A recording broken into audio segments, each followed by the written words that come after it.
free code can tutorial creating a serverless architecture. So you just let's say you want to publish a Node.js doc image directly into like AWS ECR. So ECR is basically elastic container registry where you can like push your Docker image and then you can deploy to AWS and the container to AWS Lambda, right? So I have done much of the stuff. So we have the code here, not this one. So let's say this is one. So this is the Lambda tutorial. So let's say you have basic Node.js applications and the Lambda serverless JS file, and then you have a Docker file.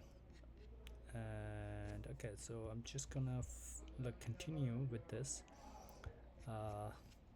So if you check this, if you type this and type free code camp, I think you will find this tutorial. I think it's very like beginner friendly.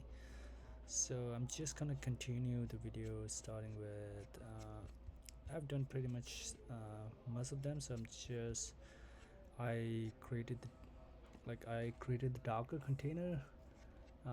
What you will need is the Docker on your local machine. So I've already created the Docker image and then push into AWS ECR already. So now we're trying to create a AWS Lambda. Okay, where was I? So AWS Lambda. Okay, so first you're gonna go to the console, you're gonna create a function, right? So if you're interested, you can just follow. Okay, so I've created a new Lambda function. Okay, click create function. I'm here, and then container image. So we're gonna select a container image. You will see the multiple for select the container image, and this tells AWS that you will be deploying a containerized application instead of zip file. So there are many ways to deploy your application container to AWS Lambda. So from the image we have on AWS ECR, right? So there are different like ways you could do that. So the first one is like zip file upload. You could simply like compress your code and dependency into zip file and then upload into like AWS Lambda console. The second is like directly write or edit your function into like AWS Lambda code editor, but it's not ideal for larger projects. So the route we're taking is container image. So you're gonna package your application as a Docker image and then deploy it, right? So that's what we are doing. So okay, so we gonna select the container image that tells us you will deploy container instead of playing. Okay, so name your function. So let's name my function, let's do Lambda practice, and this is how your function is. Configure your container under the container image setting. Okay, so where's the container image setting?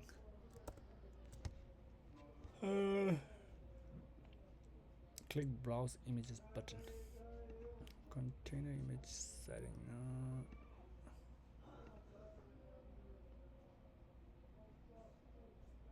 Browse images. Also, I think this is the one they were talking about. So we're gonna do browse image. Let's show available image from the ECR. So also we have the Lambda practice from our ECR. So imagine the same. So it's gonna show it automatically since we already created the ECR. We already pushed the Docker image into the Amazon ECR. Imagine what? That sounds so weird. Since select the repository. Okay, so pick the image tag as the latest. Is there a tag? Okay, so this is the image tag. Okay, so then we're gonna select the image. So the step 5 is now you want to review the basic settings. In this step you might also configure the memory allocation one service create function. So this is a little bit interesting. My laptop is ARM64, but I think I push into like ARM X64, so I think I will just do the X64 for now.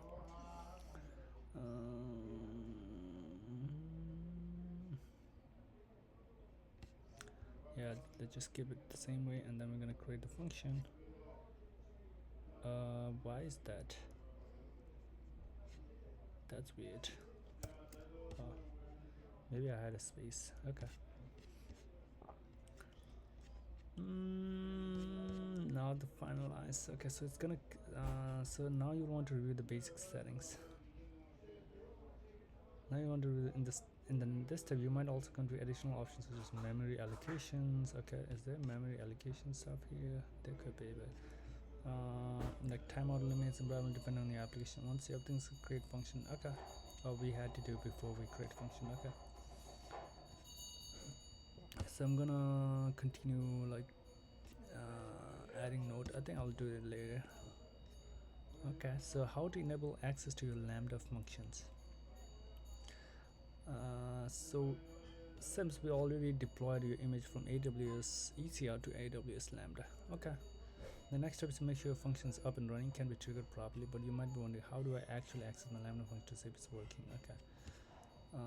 There are several ways to invoke Lambda function. AWS have a few. So you have to trigger your Lambda function, right? It's only gonna work when it is triggered. Even source may automatically triggers your function in response to changes in service like DynamoDB, Kinesis, or AS3.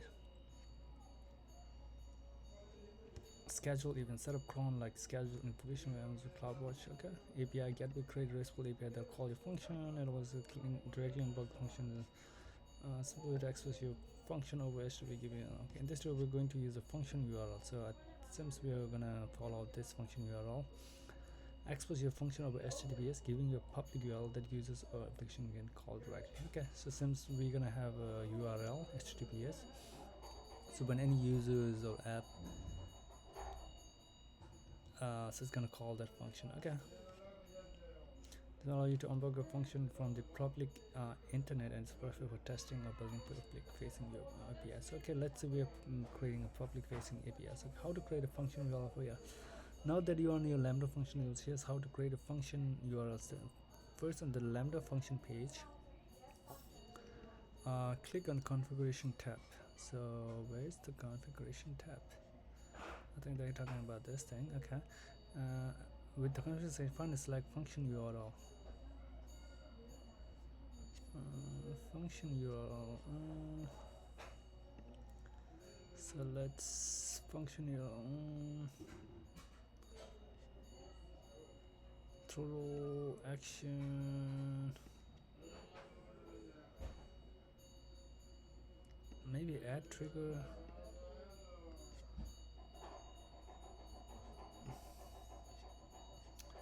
Yeah, it's talking about like first on the Lambda function page, click configurations, at the top with the configuration section, find and select function URL. So let's make it a full page. I think it might. So we don't need this function. I think okay, this is the function URL. Okay.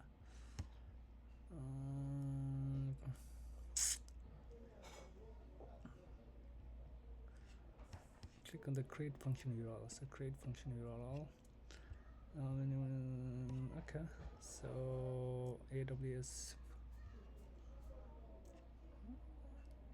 set the auth type to none. Okay, so it's asking me to set onto this setting allows public and direct access to your function, which means anyone with the URL. So if you do none, anyone can with the URL can invoke it. Okay, so since it's for testing purpose, I think yeah, it's fine. But if it's in like production environment, I think we don't want to do it. We gotta be cautious with security. Additional setting, under the additional setting. Okay, so let's go to additional setting. So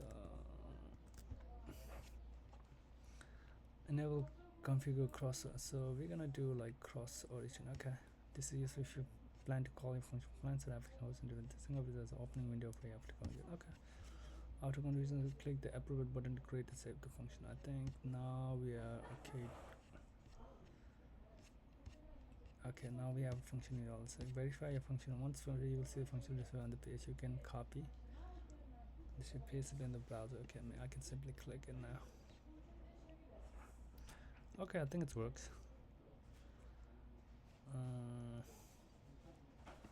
You can also like okay, you should get a response like this. Okay, and that's you have successfully set up a public HTTP endpoint that trigger your AWS. Whether you're testing a deployment or building a public and the function makes it easy. Okay, congratulations. I walked through the entire journey of deploying. So what we did is We walk through the entire journey deploying a Node.js web server containerized with Docker all the way to AWS Lambda using ECR as your image. And containerizing Node.js, creating AWS, setting VMs, pushing to images.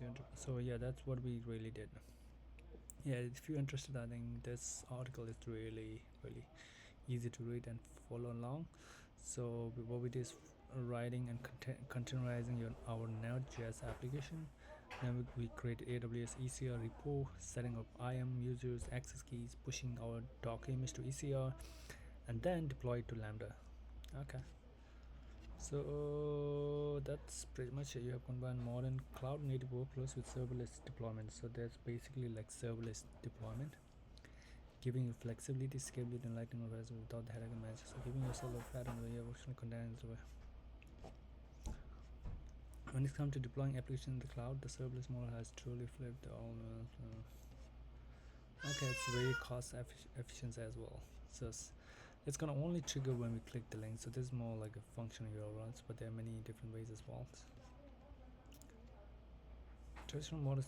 So yeah, in traditional models like infrastructure as service and platforms such as using AWS EC2 or AWS Elastic Beanstalk, you provision resources upfront, right? So you pay, for example, if you spin up a server with like 4 GB RAM and it charges like $100 per month, right? So even if your app barely does anything, say it only serves real requests for 120 or use just 1 GB, you're still paying like the $100 per month. But with serverless like this, you don't pre-allocate a resource compute power. Your application only runs when someone actually needs it. So you only pay for the actual execution time and resources. When some of your application only runs 50 hours, then you only pay like $30, right? Instead of like $100. So it's scalability without stress. So serverless platform like Lambda automatically handles scaling up during high demand, scaling down to zero idle. So that's cool. Okay. For your sub, no more babysitting servers. Okay. The better return on investment, launch fast, experiment without financial risk, scale without surprise build. But let's there could be disadvantages as well. Exciting the golden rule tech sell every solution comes with trade-offs, right? So basically there's trade-offs. So no built-in support for background jobs. Unlike traditional software, you can run background tasks like sending a newsletter at midnight or don't natively support background tasks or recurring jobs. For example, let's say you wanted your app to automatically generate reports every 3 a.m. In typical service, you will write a cron job and call it a day. But with the Lambda assembly, you can't do that directly inside your deployed functions. Then you need external tools like AWS Event Bridge for scheduling and triggering Lambda functions. Okay, or clouds. This adds a bit of extra setup management and some extra costs. Okay, unpredictable cloud costs. One of the biggest selling point of serverless is pay as you use, but this can also cost depend on traffic volume usage. If your app suddenly goes viral or experiences a traffic spike, your cloud bill could skyrocket without warning. Okay, an app that runs stable Ethereum for low traffic could $1,000 plus if a marketing campaign or external event drives huge number of users to your server. While this means your app is succeeding, but your budget might take a hit. Okay, your costs are usually predictable, even if your server sits idle all month. So when to adopt the serverless? If you expect a steady, predictable workloads, okay.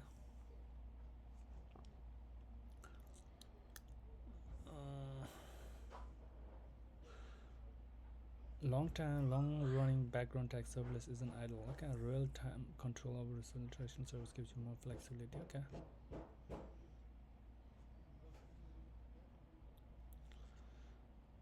Okay, so when serverless is the perfect startup building an event driven API. So yeah, if you're running like small startup and just launch an app of booking fitness classes, your team small, budget are tight, traffic simple. Some days you have 50 users, some thousands, and this your backend mostly handles HTTP requests and new sign-ups, class booking. Launch for example is quite enough. You don't want to hire full-time developers just to manage service. Okay. You only pay when people use your app. No need to manage a provision service. AWS Net all scales based on demand. Fast to deploy. Easy to connect with the AWS service like dynamic async images, ICS frameworks. Okay. When serverless is not a video streaming plan. Imagine you're building the next YouTube like series for niche audience execution based content. Contains background processing, encoding videos, generating thumbnails, pushing them to CDNs, user stream container when meaning your app is always on the load. Background recommendation engine updates on us. Why service might be bad. The function doesn't have a timeout limit, for example 15 minutes max for execution. Okay. For this kind of traditional server-based setup like EC2 or container orchestration like via ECR or Kubernetes would offer more control, predictable pricing, support for long. Serverless is fantastic for moderners, but like any tool is best used when the strength matches your pricing. Okay. So what's our conclusion? This is process of deploying Node.js website Docker and also from building your Docker container image, pushing to ACI and panel dimension. You now see we have discussed the advantages of driving serverless when deploying. Okay, I think that's pretty much.